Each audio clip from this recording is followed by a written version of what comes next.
귀하신 하나님의 말씀은 사무엘하 23장 8절부터 10절입니다. 여기 나와 있는 37명에 대한 이 인원은요, 다윗을 도와 전쟁을 수행했던 장수들의 이름입니다. 장수들의 이름을 한 사람 한 사람 성경에서는 기록하고 있습니다. 자, 어저께 우리가 말씀을 나눴죠. 다윗이 최초로 자기 자신을 이새의 아들이라고 했고, 또 높이 세워진 자, 기름 부음을 받은 자, 찬양하기를 즐겨하는 자라고 하면서 자기를 소개했습니다.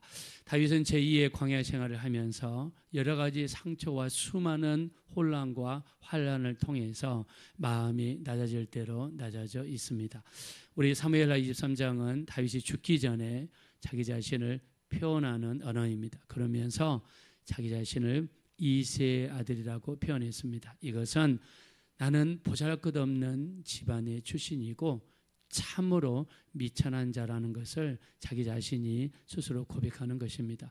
자, 그러나 사도 바울의 고백과 같이 나의 나된 것은 하나님의 은혜로 된 것이니 내가 다른 사도보다 더 많이 수고하였으나 내가 한 것이 아니요 나와 함께 하신 하나님의 은혜로다라고 고린도전서 15장 10절에 고백했던 것처럼 다윗도 마찬가지입니다. 나의 나된 것은 내가 한 것이 아니라 하나님이 하신 것이고, 내가 높아진 것은 내 능력 때문이 아니라 나는 높이 세워진 자다. 나를 세우신 분은 하나님이시고, 하나님이 나처럼 보잘것없고 미천한 집안의 출신인 나. 사실은 다윗은 집안에서 형제가 몇 명입니까? 자기를 포함해서 8명. 우리가 사무엘상 16장에서 보았던 것처럼 사무엘 선지자가 와가지고 다음에 왕이 될 자를 기름 부으려고 하니까 한 사람 한 사람씩 지나가라고 그랬습니다. 그때 아버지였던 이새는 어떻게 했습니까? 아예 막내는 제껴놨습니다. 그래서 다윗은요, 밖에서 혼자 목동으로서 양을 치고 있었어요. 아버지가 보기에도 다윗은 내세울 것이 아무것도 없는 사람입니다. 기라산 같은 형들 7명만 데리고 와서 사무엘 선지자 앞을 지나가게 만들었어요. 다윗이 사무엘상 17장에 아버지의 심부름을 받아 전쟁터에 있는 형들에게 점심을 배달하러 갔습니다. 그때 형들 3명이 뭐라고 했습니까? 미련한 자여, 네가 전쟁을 구경하러 왔도다 하면서 다윗에 대해서 정말 안 좋게 폄하시키는 말을 했습니다.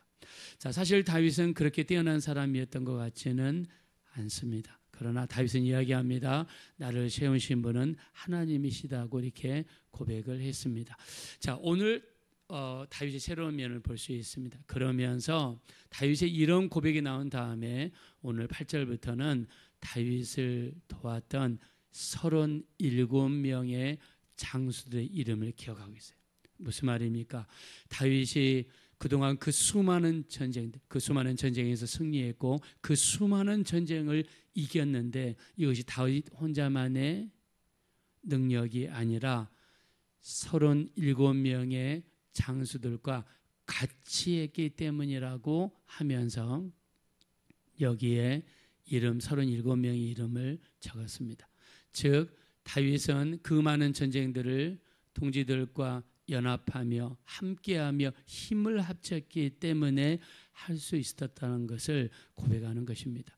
자, 여기서 우리가 알 수 있는 신앙생활의 모습이 있습니다. 자, 우리도 이 땅에서 영적 전쟁을 수행하고 있죠. 다윗이 광야에서 전쟁을 수행했던 것처럼 우리 믿는 자들에게 전쟁은 영적인 전쟁입니다. 영적인 전쟁은 우리 혼자만 할 수 없습니다. 다윗이 37명의 지도자를 세우고 전쟁을 수행하며 승리했던 것처럼 우리가 이 영적 전쟁을 수행해서 반드시 필요한 것은 함께하는 것이며 연합하는 것입니다. 그래서 우리 혼자서 집에서 예배할 수도 있지만 나와서 같이 하면서 드리는 예배, 함께 하면서 드리는 예배, 그 속에서 하나님께서 역사하시고 하나님께서 붙들어 주시고 인도해 주실 줄로 믿습니다.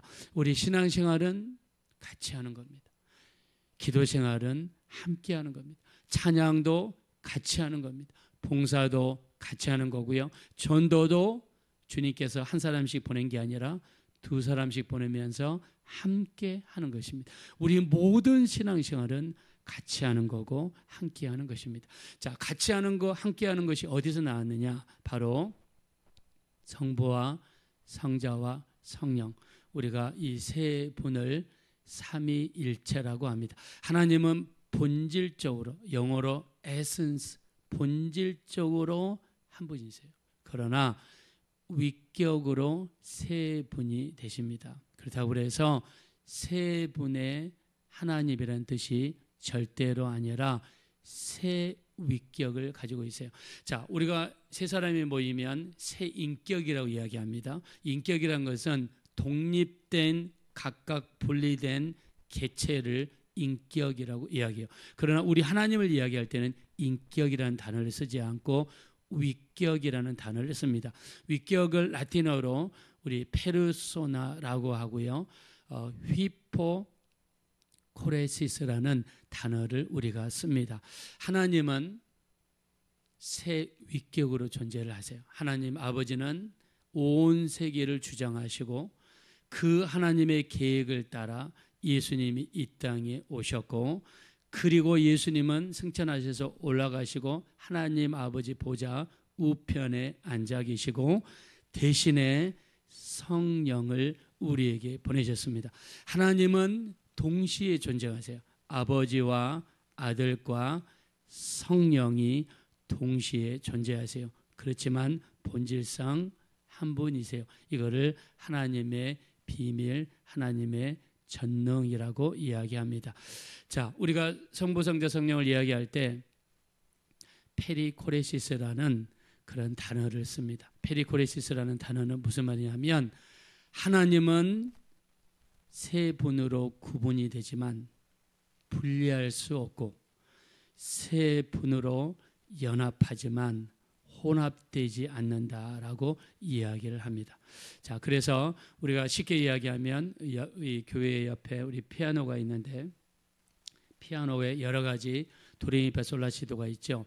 도, 미, 솔 각각 다른 의미죠. 그러나 동시에 누르면 아름다운 연합이 일어나서 화음을 만들어냅니다. 이게 하나님의 본질이에요. 그러나 도는 다르고 미는 다르고 솔은 다르지만 항상 하나님은 연합해서 하나로 존재합니다. 그래서 우리가 하나님을 표현할 때 삼각형을 이렇게 그리죠. 삼각형 안에는 본질적으로 하나님이 한 분으로 딱 계십니다. 그러나 하나님께서는 동시에 아버지로 존재하시고 아들로 존재하시고 성령으로 존재하시죠. 아버지는 가운데 계신 분이시지만 늘 아버지는 밖으로 나가셔서 그 안에 아들을 갖다 놓으십니다. 근데 아들은 거기에 있지 않으시고 또 밖으로 나가셔서 아버지를 안에다가 모십니다. 또 성령님은 항상 영으로 존재하시지만 예수님을 항상 가운데다 모시려고 해요. 그래서 아버지는 아들을, 아들은 아버지를, 성령님은 아들을. 그래서 이 모습이 마치 춤을 춘다고 그래서 삼위일체를 어떻게 표현하냐면 홀리 댄스라는 단어를 사용하기도 합니다. 하나님은 세 분이 완벽하게 연합하시지만 혼합되지 아니하시고 각각 구분된 개체로 존재를 하십니다. 그렇지만 늘 함께 하시고 아름다운 연합을 통해서 하나님의 일을 이루어 가십니다. 삼위일체 하나님이 우리에게 보여주신 모습은 함께 하시고 같이 하시고 연합하시면서 하나님의 일을 이어가십니다. 교회 일도 마찬가지입니다. 교회에서 정말 필요한 것은 아름다운 연합입니다. 가정에서도 정말 필요한 것은 아름다운 연합입니다. 함께하는 거, 같이 하는 거, 그렇게 하면서 서로 양보하고 서로 다른 사람을 가운데로 앉히려 노력하고, 교회 내에서도 마찬가지입니다. 아름다운 연합을 통해서 우리가 같이 하려고 그러고 함께 하려고 그러고 나 혼자 하려고 하지 않고 우리 모든 일에 예배도 같이 하려고 그러고 기도도 같이 하려고 그러고 찬양도 같이 하려고 그러고, 그리고 내가 중심에 들어가려고 하지 않고 나는 밖으로 나가려고 하면서 다른 사람들을 안으로 들어가게 하고 다른 사람들을 나보다 높이 여기고 그 가운데 아름다운 연합이 일어나고, 이러한 모습이 성부, 성자, 성령께서 보여주신 아름다운 모습입니다. 자, 이런 연합과 같이 하고 함께하는 이런 모습들이 우리 교회 공동체의 핵심적인 가치가 되어야 되고, 이런 모습들이 우리 안에서 이루어져야 될 줄로 믿습니다.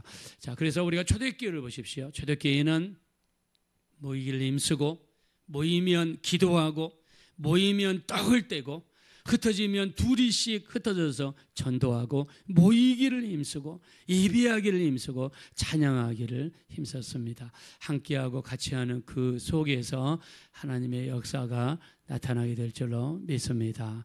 자, 여기 나와 있는 37명의 사람들, 여기 있는 사람들은요, 다윗과 함께하면서 이스라엘을 이루는데 아름다운 연합을 보여줬던 사람들입니다. 자, 근데 안타까운 일도 있죠. 우리가 아까 읽었던 39절에 보니까 햇사람 우리야, 이 사람은 다윗이 자기 손으로 죽인 사람입니다. 다윗의 욕심을 위해서. 여기서 우리야의 신분을 알 수가 있죠. 우리야는 일반 평군인이 아니라 장수였다는 사실이죠. 나라와 민족을 위해, 왕을 위해서 목숨 걸고 전쟁터에 나가서 싸웠던 우리야를 그 손에 편지를 지어줘서 자기가 죽였던 사람이 바로 우리야입니다. 자, 성경은요 이렇게 구체적으로 이야기하죠. 자, 우리 한번 또 8절 말씀 한번 보겠습니다. 8절 말씀 다 가지겠습니다. 시작.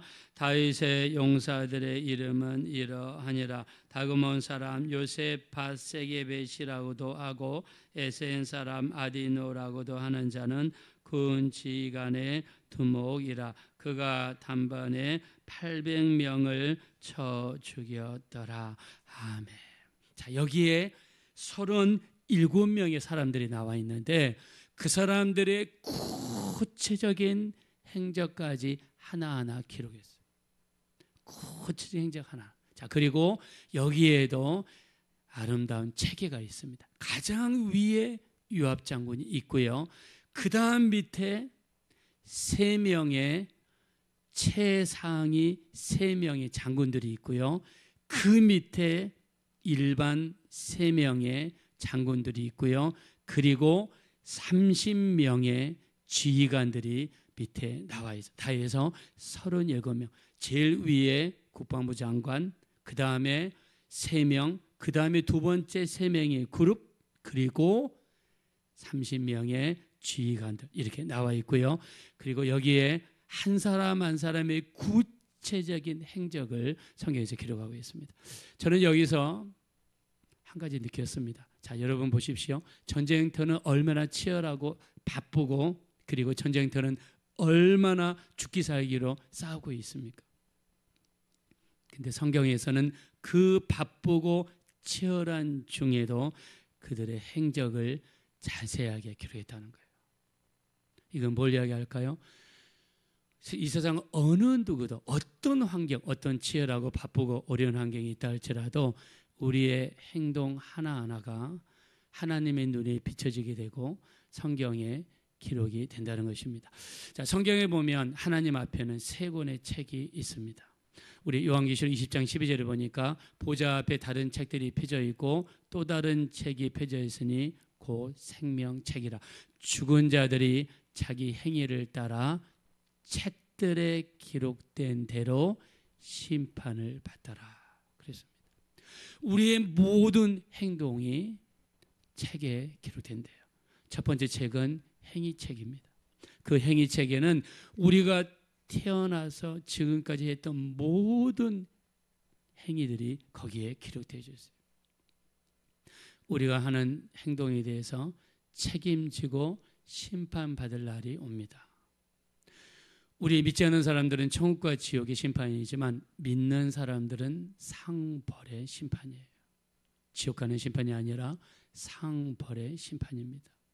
우리 주님 앞에 어느 누구도 주님의 눈을 피할 수 없습니다. 분명히 요한계시록 20장 12절에 죽은 자들이 자기들의 행위를 따라 책들에 기록된 대로 심판을 받는다 그랬습니다. 우리 행위책에 기록되어진 우리의 잘못된 행동을 지울 수 있는 방법이 무엇입니까? 예수님의 보혈 의지하여 진실로 하나님 앞에 회개할 때 우리의 안 좋은 행위들이 행위책에서 지어지게 될 줄로 믿습니다. 우리 요한계시록 20장 15절에서는요, 누구든지 생명책에 기록되지 아니하는 자는 불못에 던져지리라 그랬습니다. 우리 이름이 믿는 순간에 예수님의 보혈을 의지하여 예수님을 구주로 영접한 사람들, 예수님 이외에는 구원이 없다라고 믿는, 오직 예수님만이 우리 구주라고 믿는 사람들의 이름만이 생명책에 기록됩니다. 세 번째 책은요, 우리 말라기 3장 16절입니다. 하나님을 경외하는 자와 그 이름을 존중히 여기는 자를 위하여 보좌 앞에 기념책에 기록하였느니라 라고 하시면서 하나님을 경외하는 자, 그리고 하나님의 이름을 존중히 여기는 자를 기념책에 기록한다 그랬습니다. 그 치열한 전쟁 중에, 그 바쁘고 복잡한 전쟁 중에 용사들의 행동 하나하나까지 하나님께서는 성경에 기록했다 그러면 우리의 모든 행동도 책에 기록이 될 것입니다. 더 중요한 것은 더 늦기 전에, 주님 앞에 서기 전에 우리에게 기회가 있습니다. 그것은 예수님의 보혈 의지에서 회개하는 것입니다. 날마다 예배 드리기 전에 우리가 기도하면서 우리 자신의 모습을 돌아보면서, 제가 주일날 우리 성도님들과 나눈 말씀인데요, 나이가 먹을수록 우리 뇌세포는 점점점 사라집니다. 그래서 가까운 기억력부터 사라집니다. 그리고 심한 경우에는 치매까지 올 수 있습니다.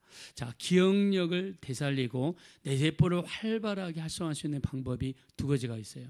첫째는 암송하는 것입니다.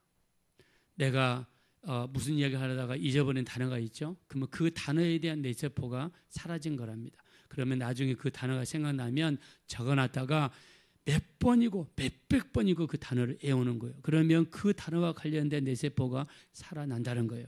그래서 여러분들이 암송을 많이 할수록, 우리에게 암송이 좋은 게 있죠. 바로 하나님의 말씀입니다. 하나님의 말씀을 많이 암송하면 암송할수록 우리 속에 있는 뇌세포는 살아납니다. 두 번째는요, 우리가 저녁에 자기 전에 하루에 있었던 모든 일들을 시간대별로 회상을 하게 되면 그게 뇌를 건강하게 만들고 뇌세포가 활발하게 일어나도록 도와준대요.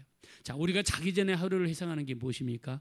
회개입니다. 하나님 앞에 자기 전에 오늘 하루를 돌아보면서 회개하면서 내가 하루 종일 했던 일들, 그 일들을 생각하면서 회개할 때에 그 회개를 통해, 회상을 통해서 우리의 뇌도 건강하게 될 줄로 믿습니다.